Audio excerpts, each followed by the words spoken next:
뜨거운 햇살이 내리쬐는 어느 날 오후, 고대 인도에서 가장 이름난 배움터인 날란다 사원 밖에 거대한 논쟁대가 세워졌습니다.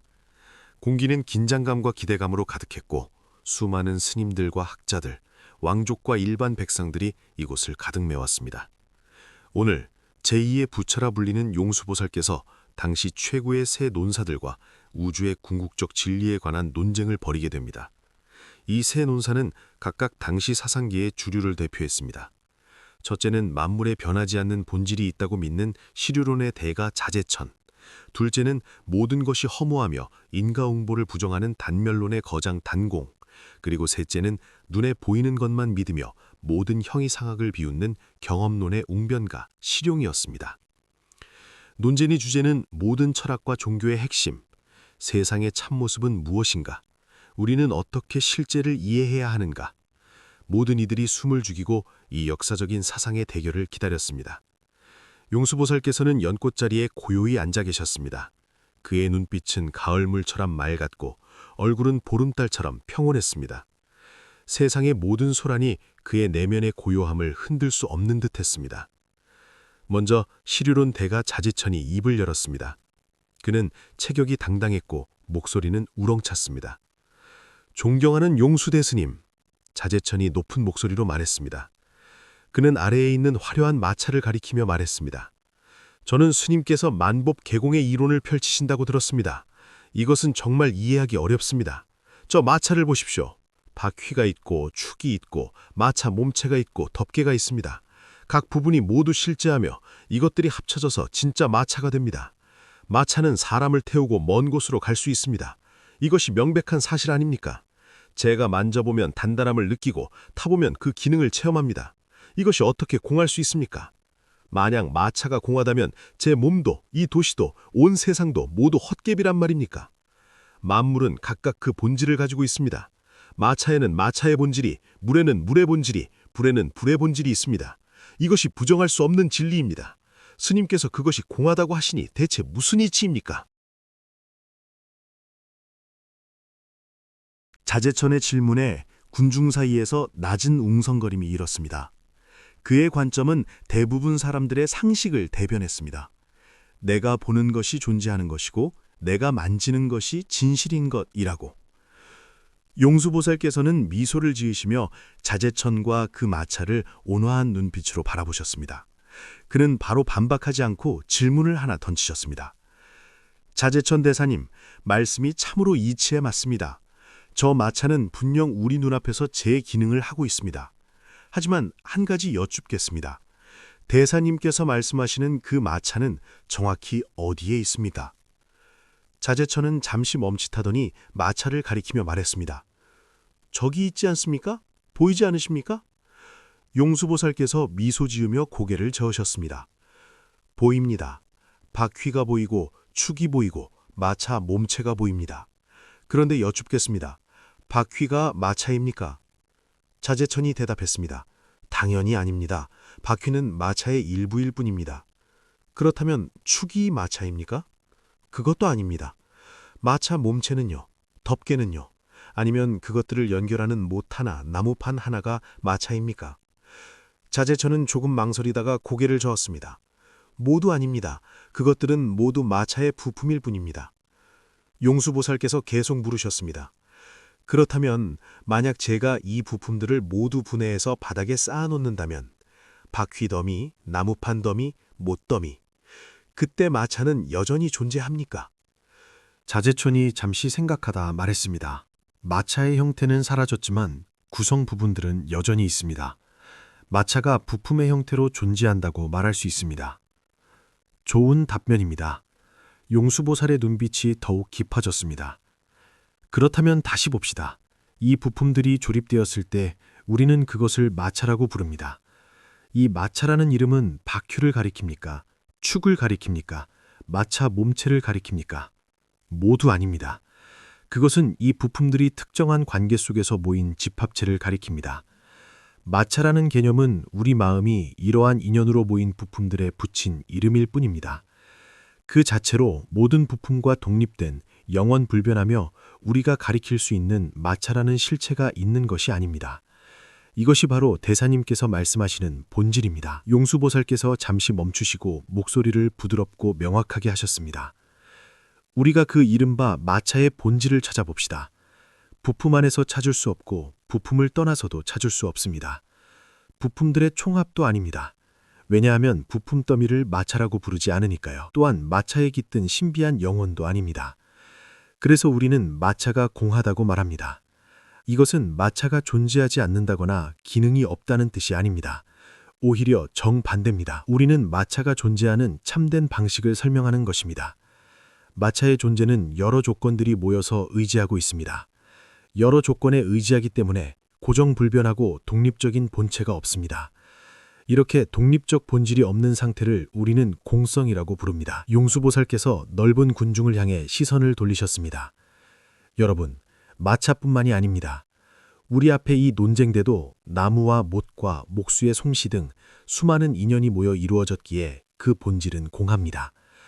우리 각자의 몸도 살과 근육과 뼈와 피, 그리고 우리가 들이마시는 공기, 마시는 물, 먹는 음식 등 무수한 인연이 모여 이루어졌기에 몸의 본질도 공합니다. 심지어 우리 마음에 떠오르는 모든 생각, 기쁨, 슬픔, 분노도 외부 대상을 접촉하고 과거의 습관이 더해져 인연으로 생겨나기에 생각의 본질도 공합니다. 공하기 때문에 만물이 생멸하고 변화할 수 있습니다.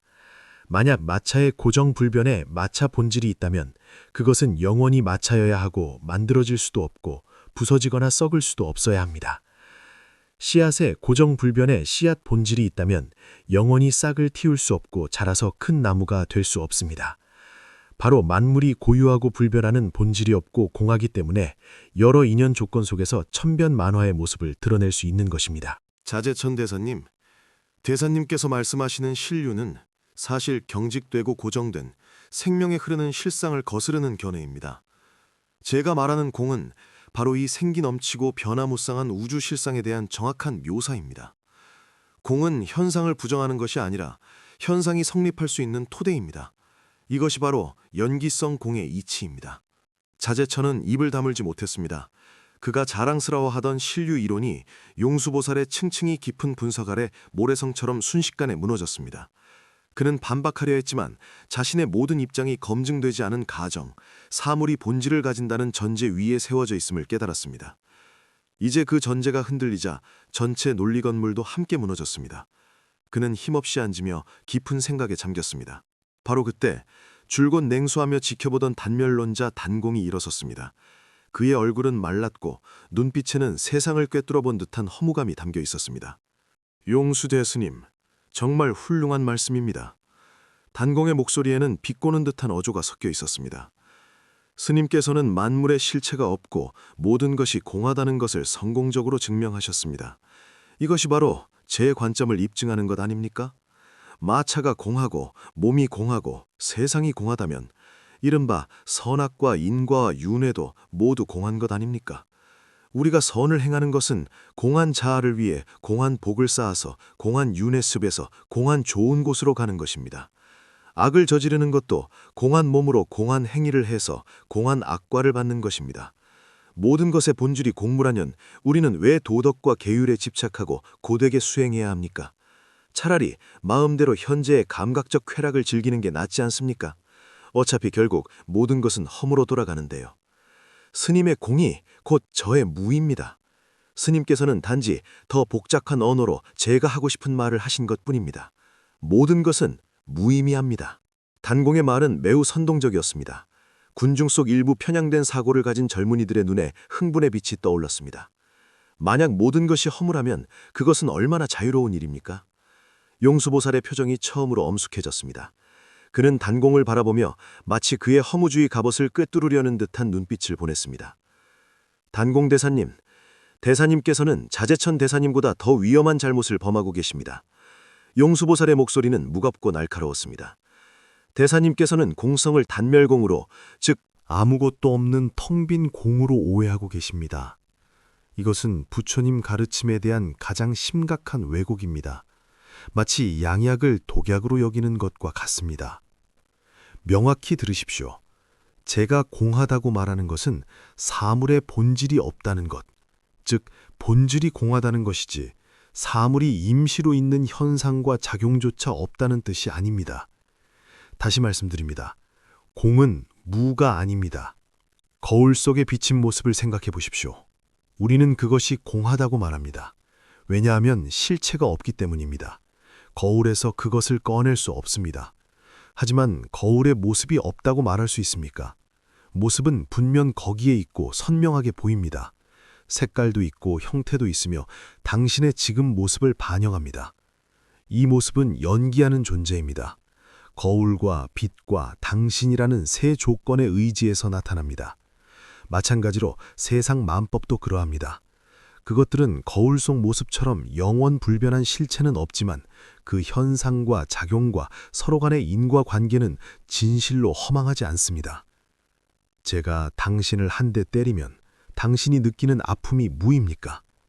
당신이 사과씨를 심으면 햇빛과 비, 이슬의 자양분을 받아 결국 사과가 열리는데 이 과정과 결과가 무입니까? 바로 만법이 연기성 공하기 때문에 인과율이 조금도 어긋남 없이 작동할 수 있는 것입니다. 용수보살께서 어조를 강하게 하셨습니다. 만약 모든 것이 대사님께서 말씀하시는 그런 단멸공이라면 씨 뿌려도 수확이 없고 선을 행해도 선보가 없고 악을 저질러도 악과가 없을 것입니다. 우주의 모든 질서가 무너질 것입니다. 이것은 우리가 관찰하는 사실에 맞지 않을 뿐 아니라 극히 해로운 그릇된 견해입니다. 이것은 사람들로 하여금 모든 향상의 노력을 포기하고 방종과 절망의 심연에 빠지게 합니다. 공성이라는 약은 실유에 대한 집착이라는 병을 치료하는 데 쓰는 것입니다.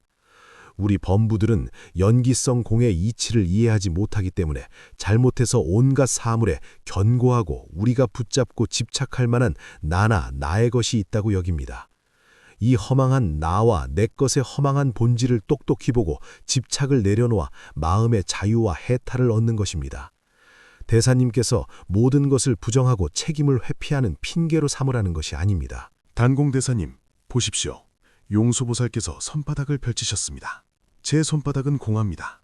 왜냐하면 뼈와 근육과 살 등의 인연이 모여 이루어졌고 독립적인 손바닥 본질이 없기 때문입니다. 하지만 바로 공하기 때문에 손을 쥘 수도 있고 펼 수도 있고 차 잔을 들 수도 있고 글자를 쓸 수도 있습니다. 만약 제 손바닥이 신류에서 쇳덩어리 같다면 모든 기능을 잃을 것입니다.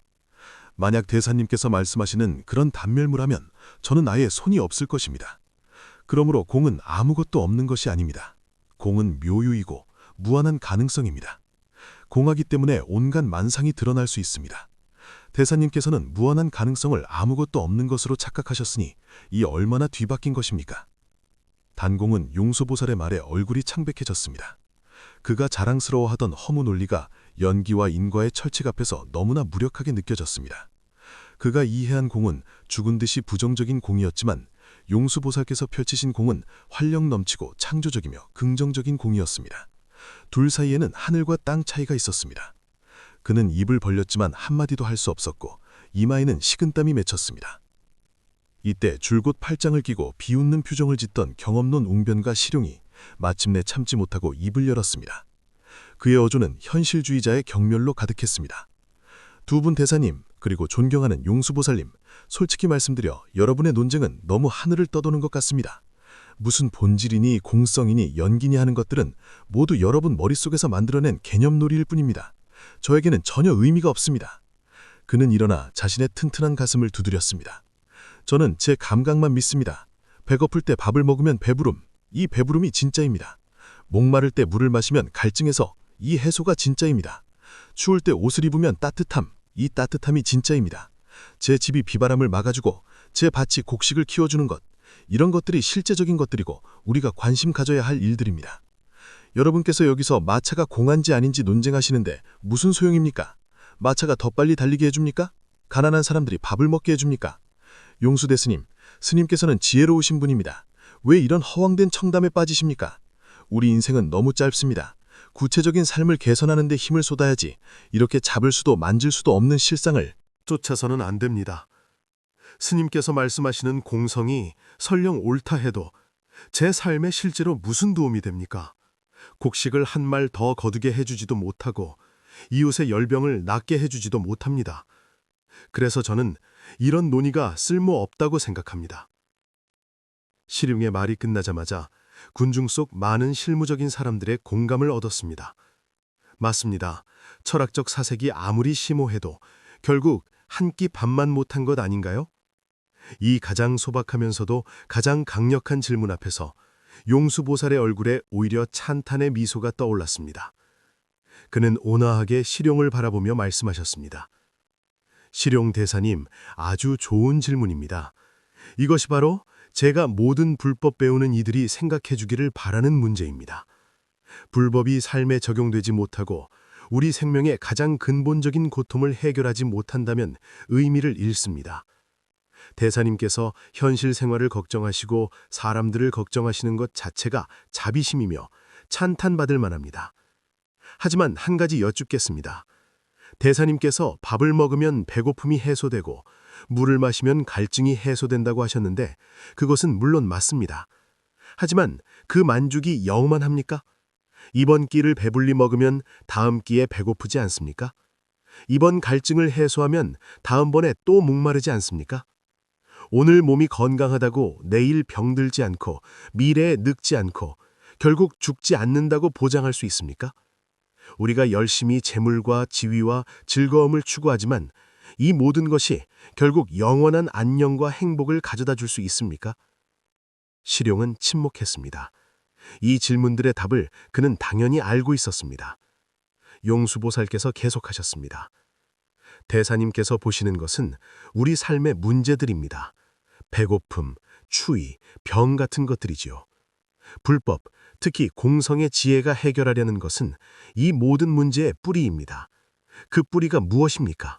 바로 우리가 앞서 말한 시류에 대한 집착입니다. 이 세 논사는 각각 당시 사상계의 주류를 대표했습니다. 첫째는 만물에 변하지 않는 본질이 있다고 믿는 시류론의 대가 자제천. 둘째는 모든 것이 허무하며 인과응보를 부정하는 단멸론의 거장 단공.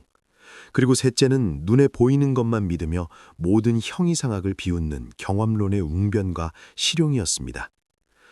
논쟁의 주제는 모든 철학과 종교의 핵심, 세상의 참모습은 무엇인가, 우리는 어떻게 실제를 이해해야 하는가. 모든 이들이 숨을 죽이고 이 역사적인 사상의 대결을 기다렸습니다. 용수보살께서는 연꽃자리에 고요히 앉아 계셨습니다.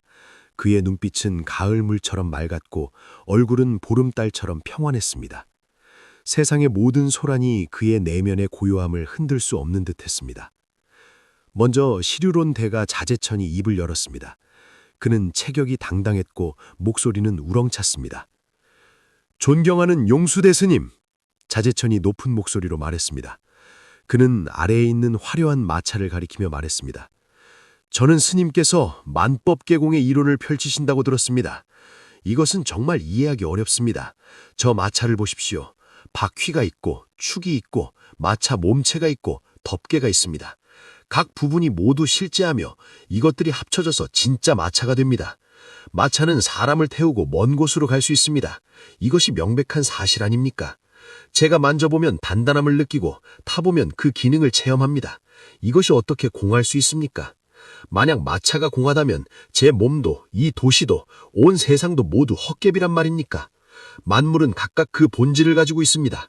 마차에는 마차의 본질이, 물에는 물의 본질이, 불에는 불의 본질이 있습니다. 이것이 부정할 수 없는 진리입니다. 스님께서 그것이 공하다고 하시니 대체 무슨 이치입니까? 자제천의 질문에 군중산이에서 낮은 웅성거림이 일었습니다. 그의 관점은 대부분 사람들의 상식을 대변했습니다. 내가 보는 것이 존재하는 것이고 내가 만지는 것이 진실인 것이라고. 용수보살께서는 미소를 지으시며 자제천과 그 마차를 온화한 눈빛으로 바라보셨습니다. 그는 바로 반박하지 않고 질문을 하나 던지셨습니다. 자제천 대사님, 말씀이 참으로 이치에 맞습니다. 저 마차는 분명 우리 눈앞에서 제 기능을 하고 있습니다. 하지만 한 가지 여쭙겠습니다. 대사님께서 말씀하시는 그 마차는 정확히 어디에 있습니까? 자제천은 잠시 멈칫하더니 마차를 가리키며 말했습니다. 저기 있지 않습니까? 보이지 않으십니까? 용수보살께서 미소 지으며 고개를 저으셨습니다. 보입니다. 바퀴가 보이고 축이 보이고 마차 몸체가 보입니다. 그런데 여쭙겠습니다. 바퀴가 마차입니까? 자재천이 대답했습니다. 당연히 아닙니다. 바퀴는 마차의 일부일 뿐입니다. 그렇다면 축이 마차입니까? 그것도 아닙니다. 마차 몸체는요? 덮개는요? 아니면 그것들을 연결하는 못 하나, 나무판 하나가 마차입니까? 자재천은 조금 망설이다가 고개를 저었습니다. 모두 아닙니다. 그것들은 모두 마차의 부품일 뿐입니다. 영수보살께서 계속 물으셨습니다. 그렇다면 만약 제가 이 부품들을 모두 분해해서 바닥에 쌓아놓는다면 바퀴 더미, 나무판 더미, 못 더미, 그때 마차는 여전히 존재합니까? 자재천이 잠시 생각하다 말했습니다. 마차의 형태는 사라졌지만 구성 부분들은 여전히 있습니다. 마차가 부품의 형태로 존재한다고 말할 수 있습니다. 좋은 답변입니다. 용수보살의 눈빛이 더욱 깊어졌습니다. 그렇다면 다시 봅시다. 이 부품들이 조립되었을 때 우리는 그것을 마차라고 부릅니다. 이 마차라는 이름은 바퀴를 가리킵니까? 축을 가리킵니까? 마차 몸체를 가리킵니까? 모두 아닙니다. 그것은 이 부품들이 특정한 관계 속에서 모인 집합체를 가리킵니다. 마차라는 개념은 우리 마음이 이러한 인연으로 모인 부품들에 붙인 이름일 뿐입니다. 그 자체로 모든 부품과 독립된 영원불변하며 우리가 가리킬 수 있는 마차라는 실체가 있는 것이 아닙니다. 이것이 바로 대사님께서 말씀하시는 본질입니다. 용수보살께서 잠시 멈추시고 목소리를 부드럽고 명확하게 하셨습니다. 우리가 그 이른바 마차의 본질을 찾아봅시다. 부품 안에서 찾을 수 없고 부품을 떠나서도 찾을 수 없습니다. 부품들의 총합도 아닙니다. 왜냐하면 부품 더미를 마차라고 부르지 않으니까요. 또한 마차에 깃든 신비한 영혼도 아닙니다. 그래서 우리는 마차가 공하다고 말합니다. 이것은 마차가 존재하지 않는다거나 기능이 없다는 뜻이 아닙니다. 오히려 정반대입니다. 우리는 마차가 존재하는 참된 방식을 설명하는 것입니다. 마차의 존재는 여러 조건들이 모여서 의지하고 있습니다. 여러 조건에 의지하기 때문에 고정불변하고 독립적인 본체가 없습니다. 이렇게 독립적 본질이 없는 상태를 우리는 공성이라고 부릅니다. 용수보살께서 넓은 군중을 향해 시선을 돌리셨습니다. 여러분, 마차뿐만이 아닙니다. 우리 앞에 이 논쟁대도 나무와 못과 목수의 솜씨 등 수많은 인연이 모여 이루어졌기에 그 본질은 공합니다. 우리 각자의 몸도 살과 근육과 뼈와 피, 그리고 우리가 들이마시는 공기, 마시는 물, 먹는 음식 등 무수한 인연이 모여 이루어졌기에 몸의 본질도 공합니다. 심지어 우리 마음에 떠오르는 모든 생각, 기쁨, 슬픔, 분노도 외부 대상을 접촉하고 과거의 습관이 더해져 인연으로 생겨나기에 생각의 본질도 공합니다. 공하기 때문에 만물이 생멸하고 변화할 수 있습니다. 만약 마차에 고정불변의 마차 본질이 있다면 그것은 영원히 마차여야 하고 만들어질 수도 없고 부서지거나 썩을 수도 없어야 합니다. 씨앗에 고정불변의 씨앗 본질이 있다면 영원히 싹을 틔울 수 없고 자라서 큰 나무가 될 수 없습니다.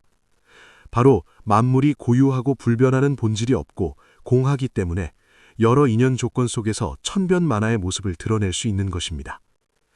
자재천 대사님께서 말씀하시는 실유는 사실 경직되고 고정된 생명에 흐르는 실상을 거스르는 견해입니다. 제가 말하는 공은 바로 이 생기 넘치고 변화무쌍한 우주 실상에 대한 정확한 묘사입니다.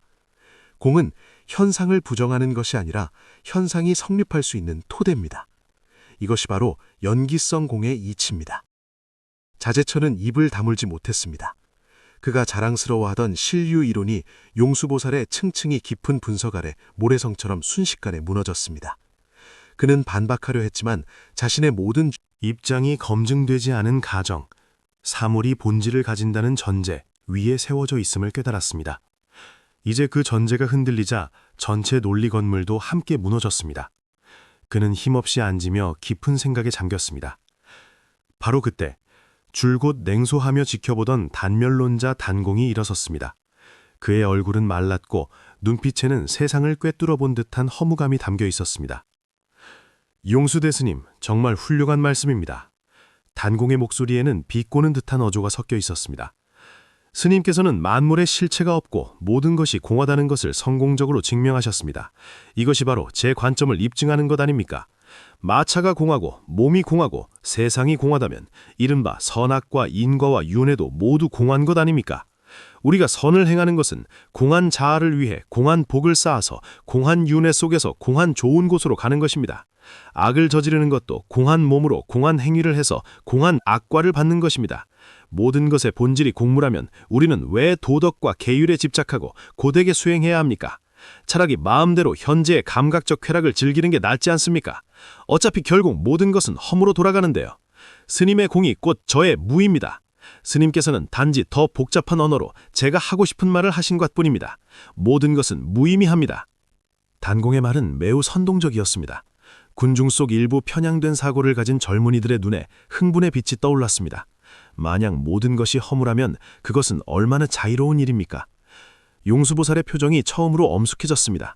그는 단공을 바라보며 마치 그의 허무주의 갑옷을 꿰뚫으려는 듯한 눈빛을 보냈습니다. 단공 대사님, 대사님께서는 자제천 대사님보다 더 위험한 잘못을 범하고 계십니다. 용수보살의 목소리는 무겁고 날카로웠습니다. 대사님께서는 공성을 단멸공으로, 즉 아무것도 없는 텅 빈 공으로 오해하고 계십니다. 이것은 부처님 가르침에 대한 가장 심각한 왜곡입니다. 마치 양약을 독약으로 여기는 것과 같습니다. 명확히 들으십시오. 제가 공하다고 말하는 것은 사물의 본질이 없다는 것, 즉 본질이 공하다는 것이지 사물이 임시로 있는 현상과 작용조차 없다는 뜻이 아닙니다. 다시 말씀드립니다. 공은 무가 아닙니다. 거울 속에 비친 모습을 생각해 보십시오. 우리는 그것이 공하다고 말합니다. 왜냐하면 실체가 없기 때문입니다. 거울에서 그것을 꺼낼 수 없습니다. 하지만 거울에 모습이 없다고 말할 수 있습니까? 모습은 분명 거기에 있고 선명하게 보입니다. 색깔도 있고 형태도 있으며 당신의 지금 모습을 반영합니다. 이 모습은 연기하는 존재입니다. 거울과 빛과 당신이라는 세 조건의 의지에서 나타납니다. 마찬가지로 세상 만법도 그러합니다. 그것들은 거울 속 모습처럼 영원불변한 실체는 없지만 그 현상과 작용과 서로 간의 인과관계는 진실로 허망하지 않습니다. 제가 당신을 한 대 때리면 당신이 느끼는 아픔이 무입니까? 당신이 사과씨를 심으면 햇빛과 비, 이슬의 자양분을 받아 결국 사과가 열리는데 이 과정과 결과가 무입니까? 바로 만법이 연기성공하기 때문에 인과율이 조금도 어긋남 없이 작동할 수 있는 것입니다. 용수보살께서 어조를 강하게 하셨습니다. 만약 모든 것이 대사님께서 말씀하시는 그런 단멸공이라면 씨 뿌려도 수확이 없고 선을 행해도 선보가 없고 악을 저질러도 악과가 없을 것입니다. 우주의 모든 질서가 무너질 것입니다. 이것은 우리가 관찰하는 사실에 맞지 않을 뿐 아니라 극히 해로운 그릇된 견해입니다. 이것은 사람들로 하여금 모든 향상의 노력을 포기하고 방종과 절망의 심연에 빠지게 합니다. 공성이라는 약은 신료에 대한 집착이라는 병을 치료하는 데 쓰는 것입니다. 우리 범부들은 연기성공의 이치를 이해하지 못하기 때문에 잘못해서 온갖 사물에 견고하고 우리가 붙잡고 집착할 만한 나나 나의 것이 있다고 여깁니다. 이 허망한 나에 집착하기 때문에 탐욕과 미움과 어리석음이 생기고 끝없는 번뇌와 고통이 생깁니다. 공성을 깨닫는 것은 이 나와 내 것의 허망한 본질을 똑똑히 보고 집착을 내려놓아 마음의 자유와 해탈을 얻는 것입니다. 대사님께서 모든 것을 부정하고 책임을 회피하는 핑계로 삼으라는 것이 아닙니다. 단공 대사님, 보십시오. 용수보살께서 손바닥을 펼치셨습니다. 제 손바닥은 공합니다. 왜냐하면 뼈와 근육과 살 등의 인연이 모여 이루어졌고 독립적인 손바닥 본질이 없기 때문입니다. 하지만 바로 공하기 때문에 손을 쥘 수도 있고 펼 수도 있고 찻잔을 들 수도 있고 글자를 쓸 수도 있습니다. 만약 제 손바닥이 신류에서 쇳덩어리 같다면 모든 기능을 잃을 것입니다. 만약 대사님께서 말씀하시는 그런 단멸무라면 저는 아예 손이 없을 것입니다. 그러므로 공은 아무것도 없는 것이 아닙니다. 공은 묘유이고 무한한 가능성입니다. 공하기 때문에 온갖 만상이 드러날 수 있습니다. 대사님께서는 무한한 가능성을 아무것도 없는 것으로 착각하셨으니 이 얼마나 뒤바뀐 것입니까? 단공은 용수보살의 말에 얼굴이 창백해졌습니다. 그가 자랑스러워하던 허무 논리가 연기와 인과의 철칙 앞에서 너무나 무력하게 느껴졌습니다. 그가 이해한 공은 죽은 듯이 부정적인 공이었지만 용수보살께서 펼치신 공은 활력 넘치고 창조적이며 긍정적인 공이었습니다. 돌 사이에는 하늘과 땅 차이가 있었습니다. 그는 입을 벌렸지만 한마디도 할 수 없었고 이마에는 식은땀이 맺혔습니다.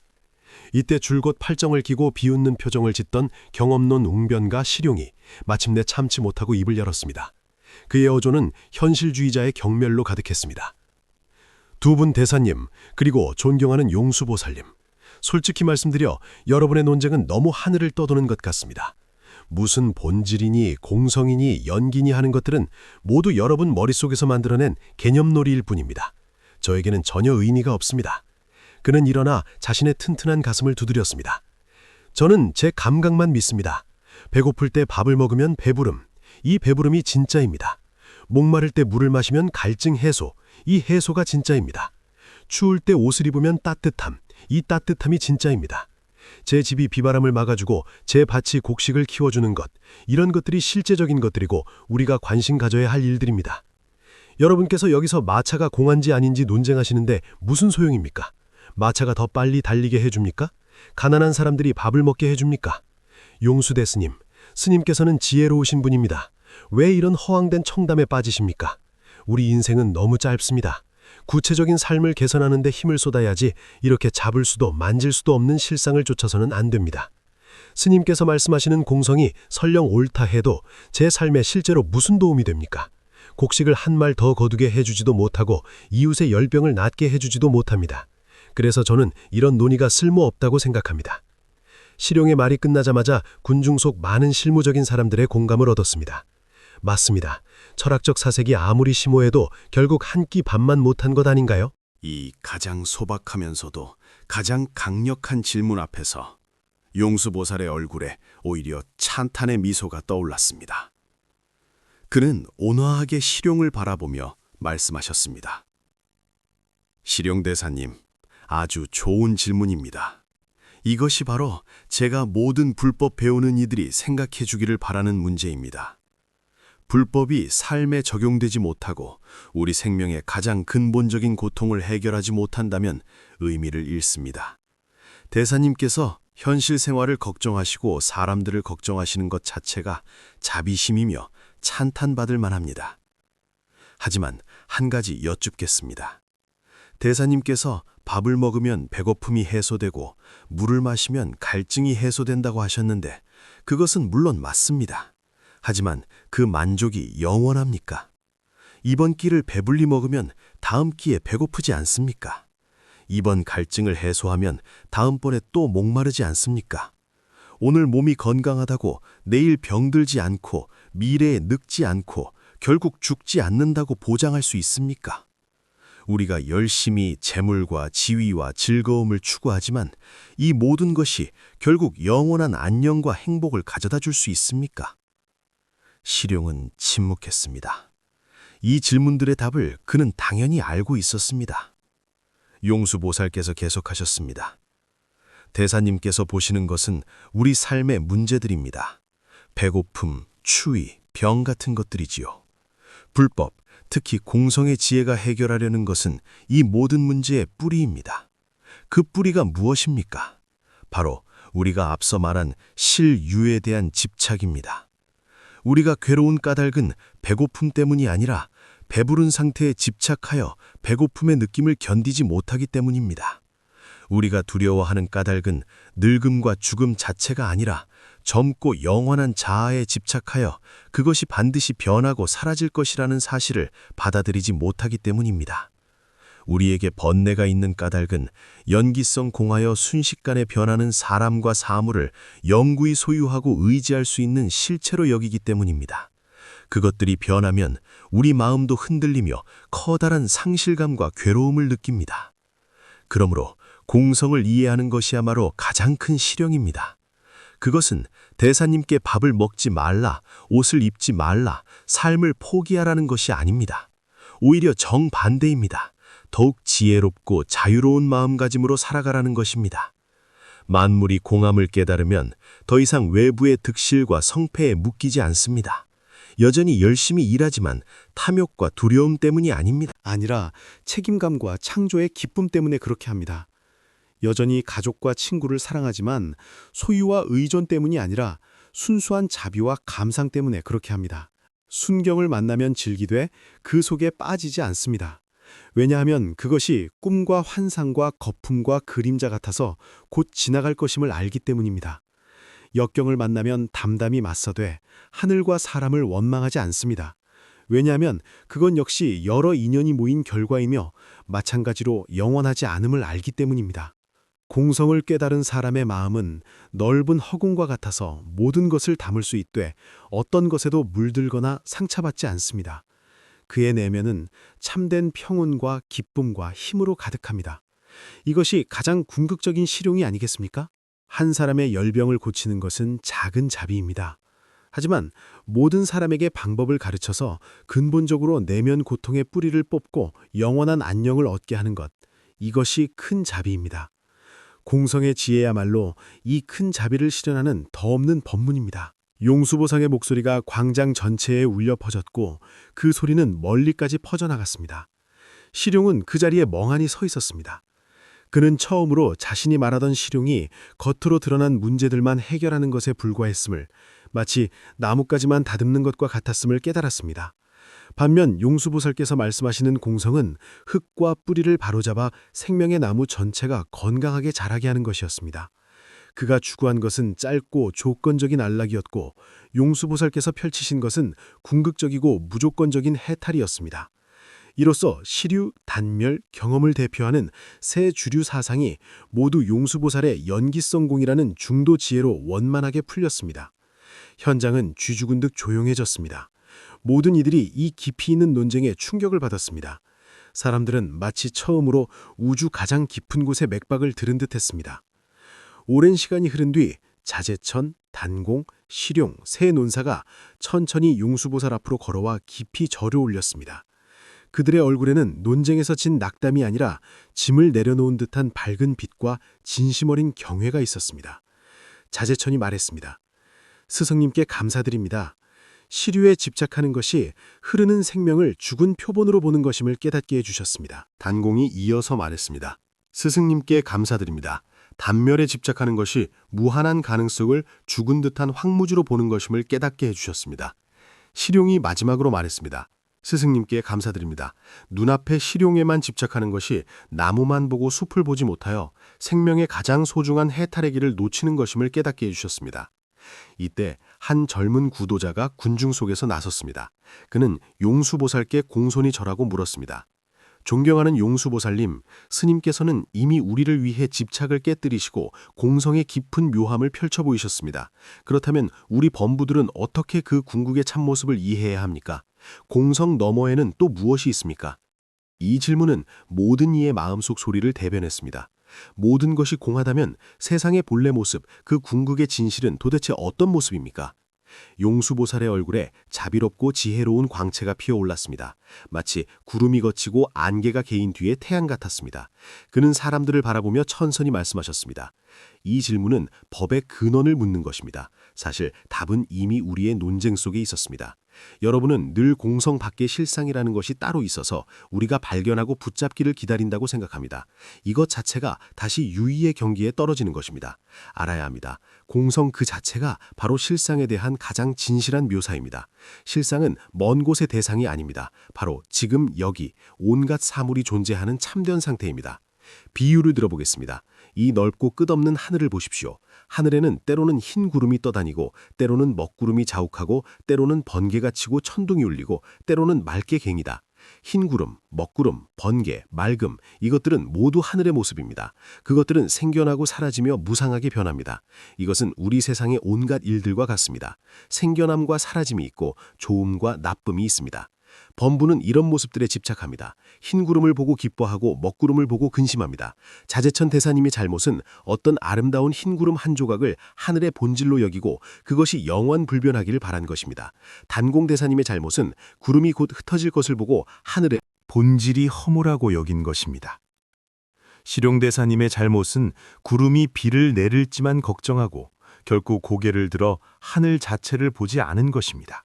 그렇다면 공성은 무엇입니까? 공성은 바로 하늘의 본성입니다. 하늘의 본성은 흰 구름도 아니고 구름 없음도 아닙니다. 생겨나지도 사라지지도 않고 더럽지도 깨끗하지도 않고 늘지도 줄지도 않습니다.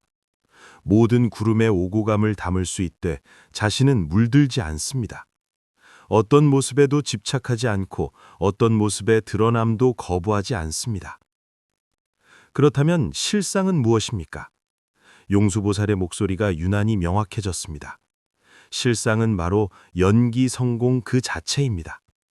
텅 빈 것도 아니고 실제 않은 어떤 것도 아닙니다.